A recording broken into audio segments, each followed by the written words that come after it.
아멘. 주님의 은총과 평화가 금요일 새벽 우리 가운데 가득하길 소망합니다. 특별히 오늘은 하나님의 부르심에 대한 응답이라는 말씀을 함께 나누고자 하는데요, 61절 말씀을 함께 살펴보도록 하겠습니다. 제가 읽겠습니다.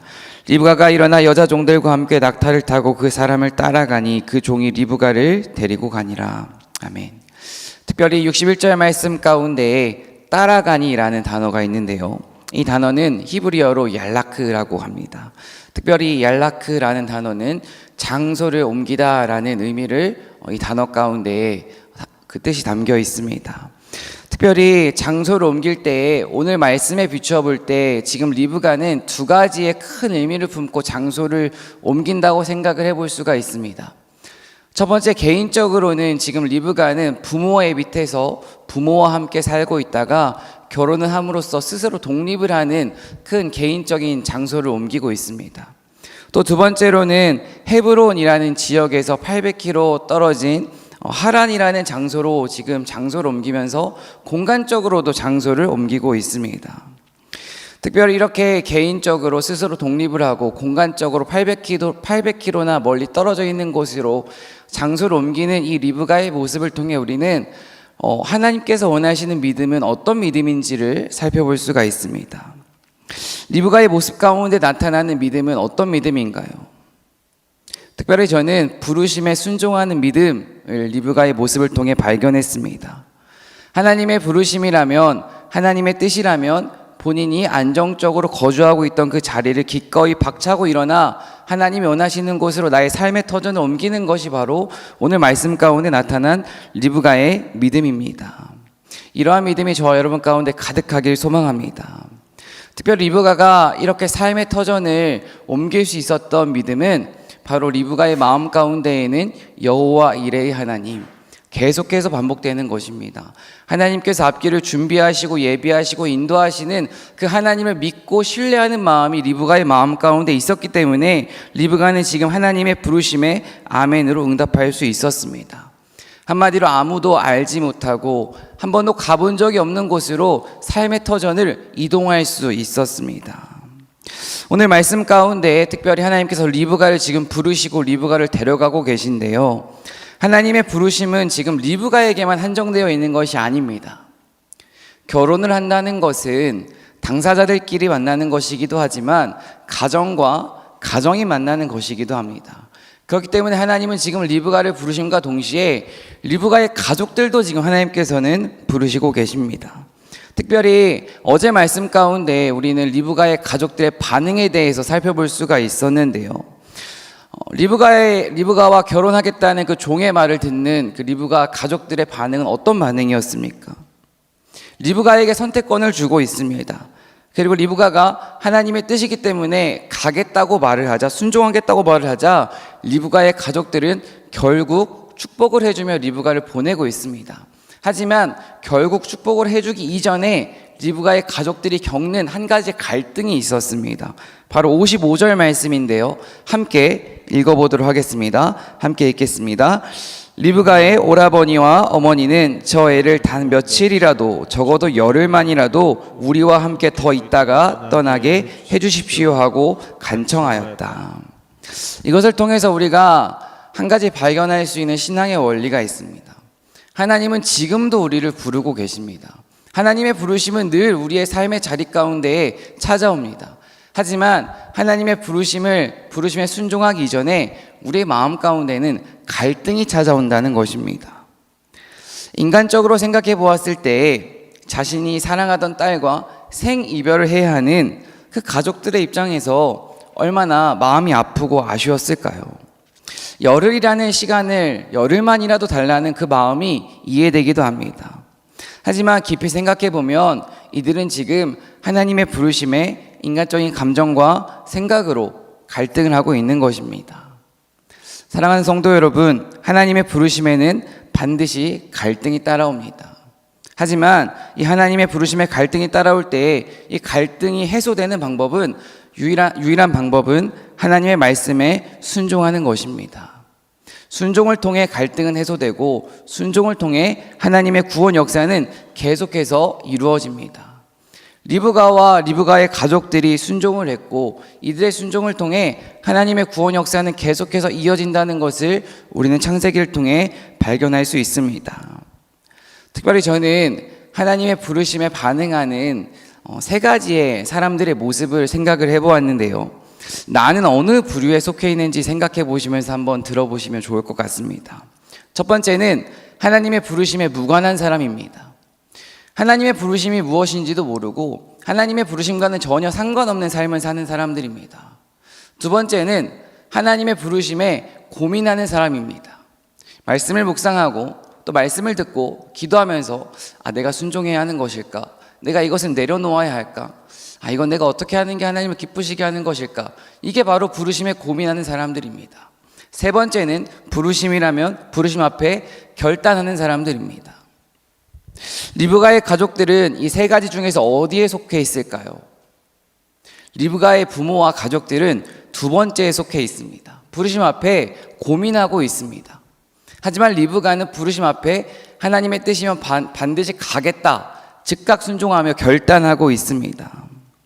오늘 새벽 하나님은 말씀을 통해 지금도 우리를 부르고 계신 줄로 믿습니다. 그렇다면 이 부르심에 어떻게 반응하고 계십니까? 부르심에 무관한 자, 부르심 앞에 고민하는 자가 아니라 하나님의 뜻이라며 기꺼이 순종하고 결단하는 저와 여러분 되길 간절히 소망합니다. 하나님의 부르심은 하나님의 말씀을 통해 거창한 것일 수도 있지만 우리의 삶의 자리 가운데에서 작고 사소한 것도 하나님의 부르심 중에 한 가지입니다. 특별히 우리가 삶을 살아갈 때에 이 부르심을 다양하게 적용해 볼 수 있습니다. 내가 지금도 내려놓지 못하는 것, 내가 지금도 하나님께 맡기지 못하는 것, 끊어내지 못하는 것, 포기하지 못하는 것, 순종하지 못하는 것, 사랑하지 못하는 것, 섬기지 못하는 것, 내 삶 가운데 다양하게 하나님의 부르심은 적용될 수 있습니다. 이렇게 다양하게 적용되는 이 하나님의 부르심을 한 말씀으로 정리할 수가 있습니다. 저는 이 말씀이 마태복음 16장 24절이라고 생각을 합니다. 누구든지 나를 따라오려거든 자기를 부인하고 제 십자가를 지고 나를 따라오니라. 아멘. 하나님의 부르심은 우리의 삶 가운데에 자기 부인과 내 십자가를 지고 예수님을 따르는 것을 요구합니다. 특별히 이것을 한 문장으로 정리를 하면 하나님의 부르심에 순종한다는 것은 나를 부인하고 내 십자가를 지고 살아간다는 것을 의미합니다. 리브가는 지금 자신의 생각과 자신의 감정보다 하나님의 뜻과 하나님의 생각이 더욱 중요했습니다. 그렇기 때문에 본인이 지어야 하는 십자가를 마땅히 지고 하나님의 부르심 앞에 결단하는 인생을 살고 있는 것입니다. 정말로 하나님 앞에 결단하는 인생을 살아가는 저와 여러분 되길 간절히 소망합니다. 그렇다면 하나님의 부르심 앞에 결단하기 위해 우리가 우리의 삶 가운데 점검해야 하는 두 가지가 있습니다. 첫 번째는 견고한 진이라는 것인데요. 이 견고한 진이라는 것은 내 삶의 영역 가운데 하나님의 지배를 받고 있는 것이 아니라 사탄의 영향력 아래에 있는 것을 견고한 진이라고 말을 합니다.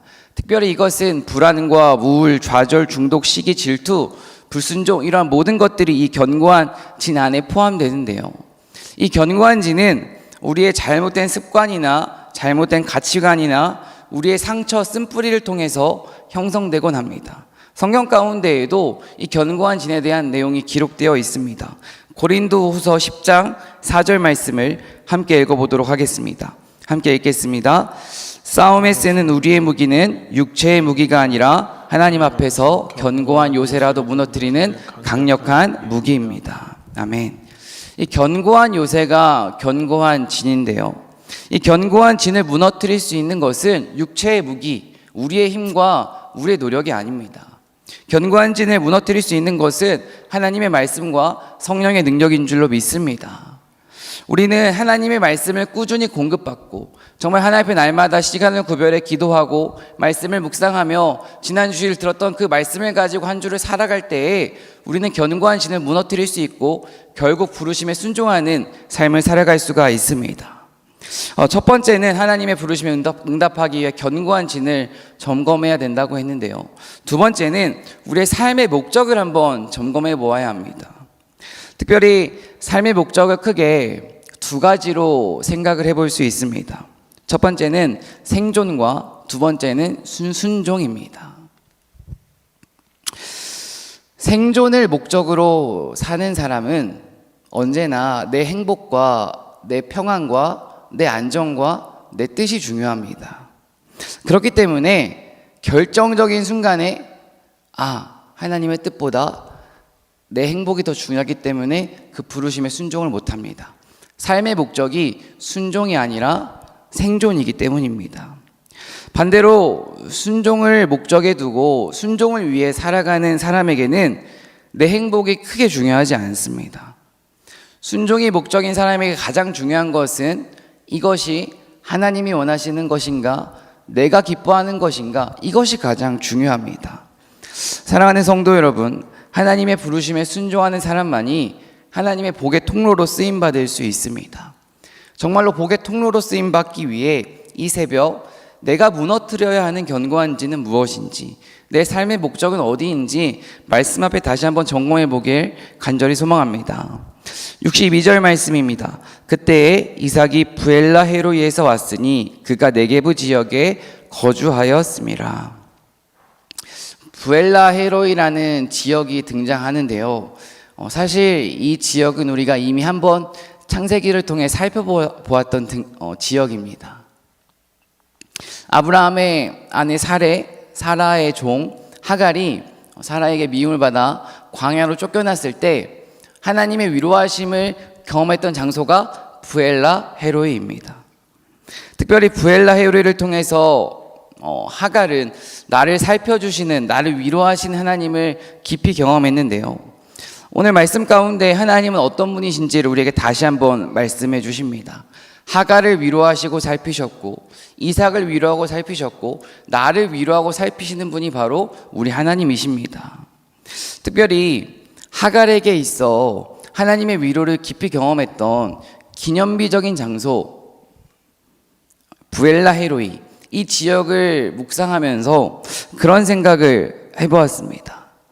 하나님과 나 사이에 이 부엘라 헤로이는 하나님과 하갈 사이에 깊은 추억이 있는 기념비적인 장소입니다. 그렇다면 나와 하나님 사이 가운데 깊은 추억이 있는 기념비적인 장소가 나에겐 어디일까 한번 생각을 해보았습니다. 개인적으로 저도 하나님과 깊은 추억이 있는 몇 가지 장소가 생각이 났습니다.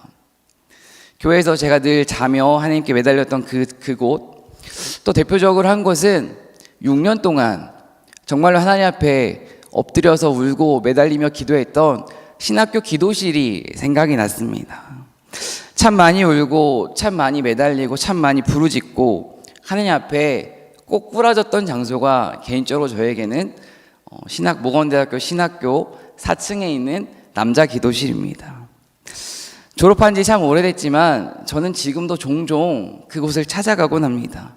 최근에는 목사 안수를 받는 날 아침에도 조금 일찍 집에서 나와서 그곳을 들렸다가 목사 안수를 받는 교회로 이동을 했습니다. 그날 아침에 조용히 혼자 하나님 앞에 기도실에서 엎드렸습니다. 그렇게 하나님 앞에 기도실에서 엎드려서 기도를 하고 나오면서 제 마음 가운데 들었던 생각이 한 가지 있습니다. 맞아, 나 정말로 6년 동안 이곳에서 참 많이 울었었지. 이 자리가 내가 정말로 하나님 앞에 늘 편안하게 안길 수 있었던 자리였지. 이런 생각을 하면서 그곳에 들어갔다 다시 나오면 정말 하나님을 향한 열정이 다시 한번 회복되고 하나님과 나와의 추억을 다시 한번 생각해보는 그러한 마음들이 찾아오더라고요. 그래서 저는 오늘 말씀을 준비하고 묵상하면서 한 가지 권면을 드리고 싶다는 생각을 해보았습니다. 사람은 망각의 동물입니다. 망각의 동물이라는 것은 받은 은혜를 잃어버리기가 참 쉽다는 것입니다. 그 은혜를 잃어버리지 않기 위해서는 날마다 말씀을 묵상하고 기도하는 것 참 중요하지만 때로는 하나님과 나 사이에 기념비적인 장소가 있는 것도 참 중요한 것 같습니다. 사랑하는 성도 여러분, 우리 교회에도 기도실이 있습니다. 부끄럽게도 저는 아직 그곳을 많이 가지는 못한 것 같습니다. 이곳에 앉아 계신 수많은 분들이 그곳이 아마 하나님과 성도님들 사이 가운데 추억이 있는 부엘라 헤로이라고 생각을 합니다. 정말 오늘 새벽 한 가지 결단하길 소망하는데요.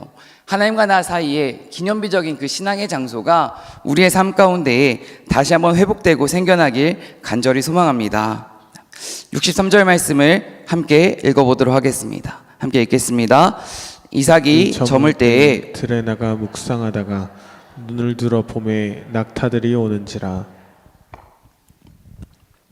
묵상이라는 단어가 나오는데요. 이 묵상이라는 단어가 히브리어로 수아흐이더라고요.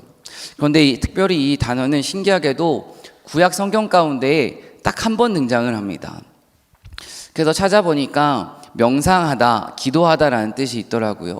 72년에서는 명상이라고 이 단어를 번역하고 있고요. 또 다른 외경 같은 성경에서는 이 단어를 기도라고 해석을 합니다. 쉽게 말해 지금 이삭은 자신의 아내를 기다리며 깊은 묵상에 빠졌습니다. 깊은 기도에 빠졌다고 우리는 이 문장을 다시 한번 생각해 볼 수가 있습니다. 지금 이삭은 아내를 만나는 그 과정 가운데에서 그냥 만난 것이 아니라 깊은 묵상 가운데에서 하나님께서 예비해 두신 아내 리브가를 만났습니다. 이것을 우리 삶 가운데로 그대로 적용해 보면 하나님의 응답을 받는다는 것은 그냥 받는 것이 아니라 하나님과 나 사이의 관계에 있어서 깊은 묵상, 깊은 기도 가운데에서 하나님의 응답을 경험할 수 있다라고 적용해 볼 수가 있습니다. 참 좋아하는 말씀 중에 한 가지인데요. 시편 62편 5절 말씀입니다. 내 영혼아 잠잠히 하나님만 기다려라. 아멘. 시인은 고통 가운데에서 하나님을 어떻게 기다리라고 말하고 있습니까? 잠잠히 기다리라고 말하고 있습니다. 그렇게 잠잠히 기다리라고 말을 하며 희망은 하나님께만 있다고 말을 합니다. 이삭은 본인의 배우자를 기다리는 그 상황 가운데에서 본인이 멀리 마중을 나가거나 선물을 이미 준비하고 있거나 하지 않습니다. 하나님 앞에 깊은 묵상을 하며 깊은 기도를 하며 불안해하거나 초조해하지 않고 본인이 아둥바둥하지 않고 말씀 앞에 깊이 잠기는 묵상을 통해서 그저 하나님의 응답을 기다리고 있습니다. 그리고 그 묵상 가운데에 리브가를 만났습니다. 하나님께서 오늘 말씀을 통해 우리에게 말씀하십니다. 너희들이 어떠한 고통과 선택과 갈등, 그 선택의 갈림길과 수많은 문제 앞에서 어떠한 선택과 어떠한 행동을 하고 있는지 묻고 계십니다. 이삭과 시인처럼 정말로 잠잠히 하나님 앞에서 기도하며 하나님의 말씀을 깊이 묵상하며 어떠한 선택과 행동을 하면서 삶을 살아가고 있는지, 또한 기다림을 이어가고 있는지, 반대로 내 힘으로 나에게 주어진 권력으로 내가 이제까지 경험했던 경험으로 어떠한 문제를 해결하려고 발버둥치며 어떠한 문제를 기다리지 않고 그르치고 있지는 않은지 오늘 말씀을 통해 우리에게 말씀하십니다. 믿음은 기다림입니다. 믿음의 사람들은 그냥 무작정 참고 기다리지 않았습니다. 막연하게 기다리지도 않았습니다. 하나님의 말씀을 붙잡고 그 말씀을 묵상하며 하나님을 깊이 생각하며 인내하고 기다렸습니다. 이것이 바로 믿음의 사람들입니다. 이 하나님의 말씀을 붙잡고 묵상하며 인내할 줄 아는 저와 여러분 되길 간절히 소망합니다. 특별히 돌아오는 토요일에는 진리를 살아 우리 청년부에서 열심히 기도하고 있는데요. 그 집회를 통해 묵상을 배우는 시간이 있습니다. 우리 신성교회는 참 감사한 것이 큐티하는 교회입니다. 큐티하는 교회라는 것은 하나님의 말씀을 묵상할 줄 아는 교회라는 것입니다. 그 묵상을 어떻게 하는 것인지, 내 삶 가운데 하나님의 말씀을 어떻게 적용하는 것인지 그 토요일 집회에 참석하셔서 모두 큰 은혜 받으시길 간절히 소망합니다. 64절과 65절 말씀을 함께 읽겠습니다. 리브가가 눈을 들어 이삭을 바라보고 낙타에서 내려 종에게 말하되 들에서 배회하다가 우리에게로 마주오는 자가 누구냐? 종이 이르되 이는 내 주인이니이다. 리브가가 너울을 가지고 자기의 얼굴을 가리더라. 이 너울을 가지고 자기의 얼굴을 가렸다는 것은 그 당시에 존경과 섬김의 표시가 담겨있는 적극적인 행동이라고 합니다. 한마디로 리브가는 이삭 앞에서 존경합니다. 겸손하게 섬기겠습니다라고 표현을 하고 있습니다. 66절입니다. 종이 그 행한 일을 다 이삭에게 아뢰매. 아브라함의 종은 지금까지도 참 충성되고 신실하게 아브라함의 아들 이삭의 배우자를 결정하는 일 가운데에서 큰 역할을 감당하고 있습니다. 그리고 지금 마지막까지도 그 맡겨진 사명을 참 아름답게 감당하고 있는데요. 오늘 말씀 가운데 제가 은혜 받았던 단어는 다라는 단어입니다. 아브라함의 종이 이삭에게 지금까지 행한 일을 아뢰고 있습니다. 하지만 어떠한 것은 빼놓고 어떠한 것은 말하는 것이 아니라 본인에게 이익이 되는 것은 열심히 말을 하고 본인에게 조금 이익이 되지 않는 것은 말하지 않는 것이 아니라 오늘 성경 가운데서 표현을 할 때에 다 말했다, 전부 말했다라고 표현하고 있습니다. 종에게 맡겨진 임무는 주인 아브라함의 아들 이삭의 배우자를 찾는 것이었습니다. 종은 지금까지 자신에게 맡겨진 임무를 참 신실하고 충성스럽게 감당했습니다. 그리고 마지막까지도 전부 말하면서 자신에게 맡겨진 그 사명을 아름답게 끝까지 완수하고 있습니다. 우리의 주인은 하나님이신 줄로 믿습니다. 아멘이십니까? 그렇다면 우리에게 맡겨진 임무는 하나님을 사랑하고 이웃을 사랑하는 것입니다. 하나님의 종된 자로서 나의 삶을 통해 하나님께 영광을 돌리고 있는지, 하나님 보시기에 정말 믿음직스럽고 충성스러운 삶을 살고 있는지 이 말씀을 통해 돌아보시길 소망합니다. 하나님께서 기뻐하시는 종의 태도는 충성입니다. 마지막 67절입니다. 이삭이 리브가를 인도하여 그의 어머니 사라의 장막으로 드리고 그를 맞이하여 아내로 삼고 사랑하였으니 이삭이 그의 어머니를 장례한 후에 위로를 얻었더라. 이삭과 리브가의 만남이 이루어졌습니다. 이삭과 리브가의 만남은 아브라함의 기도로 시작해서 종의 기도로 진행되고 아들 이삭의 기도로 마무리되었습니다. 한마디로 그 모든 과정 가운데 본인들의 뜻이 앞장선 것이 아니라 하나님의 부르심에 응답하기 위한 기도와 믿음을 통해 한 가정의 결혼이 완성되고 한 가정의 믿음의 계보가 이어지고 있다는 것을 우리는 창세기 24장을 통해서 발견할 수 있습니다. 오늘 말씀을 마무리하겠습니다. 사랑하는 신성교회 성도 여러분, 아브라함의 종 이삭 리브가 각자마다 하나님께서 부르신 그 부르심에 각자마다 믿음으로 응답했기 때문에 이들은 지금 여호와 이레의 하나님, 준비해 두신 하나님, 예비해 두신 하나님을 경험할 수 있었습니다. 오늘도 하나님 우리 각자마다에게 각자마다 부르심을 지금 허락하고 계십니다. 이 부르시는 그 하나님의 음성에 믿음으로 아멘하는 사람은 여호와 이레 하나님, 앞길을 준비하고 인도하시는 그 하나님을 경험할 수 있습니다. 오늘 하루 내가 들어야 하는, 내가 하나님의 부르심에 응답해야 하는 것은 무엇인지 이 새벽 하나님 앞에 질문하시고 그 부르심에 아멘으로 응답하는 저와 여러분 되길 간절히 소망하겠습니다. 기도하겠습니다. 내 안에 모든 것 다 주의 것이니 주의 나라 주의 영광 위하여 내 안에 모든 것 다 주께 드리니 주여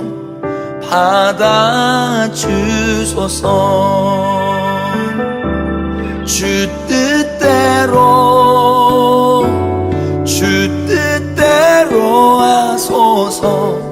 나의 몸 나의 모든 것 다 주님 것이니 주 뜻대로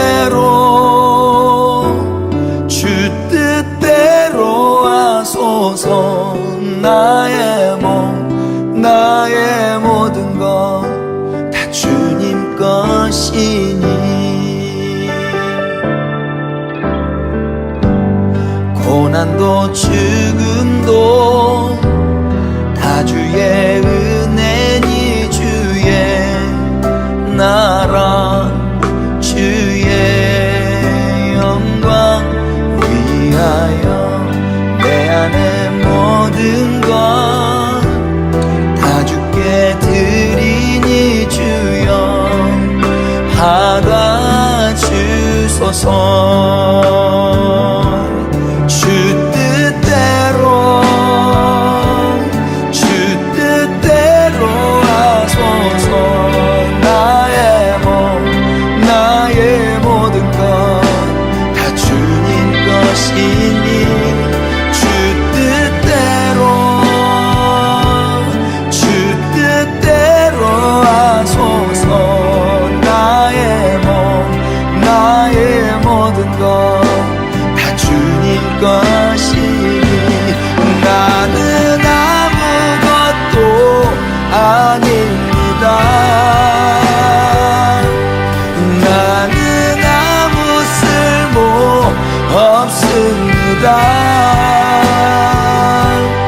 나는 종 주의 종 무익한 종이니 주 뜻대로 사용하소서.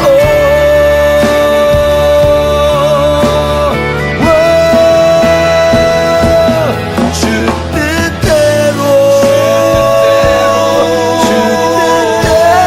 하소서. 나의 모든 것 다 주님 것이네. 주 뜻대로 하소서. 나의 모든 것 다 주님 것이니 주 뜻대로 하소서. 나의 모든 것 다 주님 것이니 주 뜻대로 하소서. 나의 모든 것 다 주님 것이니 나의 모든 것 다 주님 것이니 나의 모든 것 다 주님 것이니